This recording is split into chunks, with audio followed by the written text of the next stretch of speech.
శిశువు ఆవేదన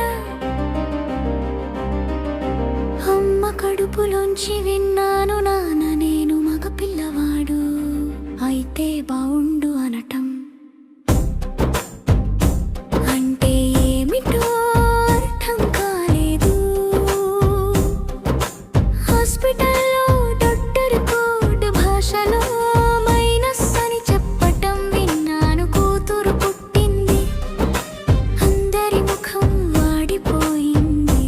అందరి హేళనలు మమ్మీని ఏడిపించాయి. వంశం నడిపే కొడుకును కనలేదని, అలాంటి స్వాగతం వస్తుందని నాకు తెలియదు. అప్పుడు అర్థం కాలేదు.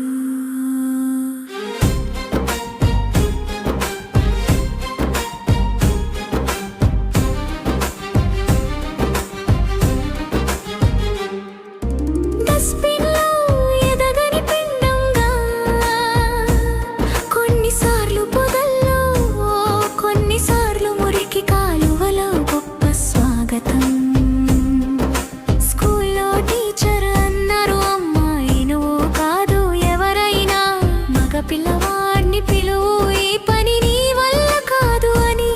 అయినా ఏమిటో అర్థం కాలేదు. అమ్మ అంటుంటే విన్నాను, నువ్వు ఇలా ఉండకు అలా ఉండకు అని. ఇంట బయట ఆంక్షలు, ఇలా చేయకు అలా చేయకు అని. స్కూలుకి కాలేజీలో కొన్ని చూపులు వేధించాయి, కొన్ని మాటలు బాధించాయి, చేతలు భయపెట్టాయి. నాన్న నన్ను గుండెలపై ఆడించిన జ్ఞాపకాలను మరువక ముందే ఆడపిల్ల గుండెలపై కుంపటి అంటున్నారు. ఇప్పుడు కూడా అర్థం కావటం లేదు. ఆడపిల్ల ఆడపిల్ల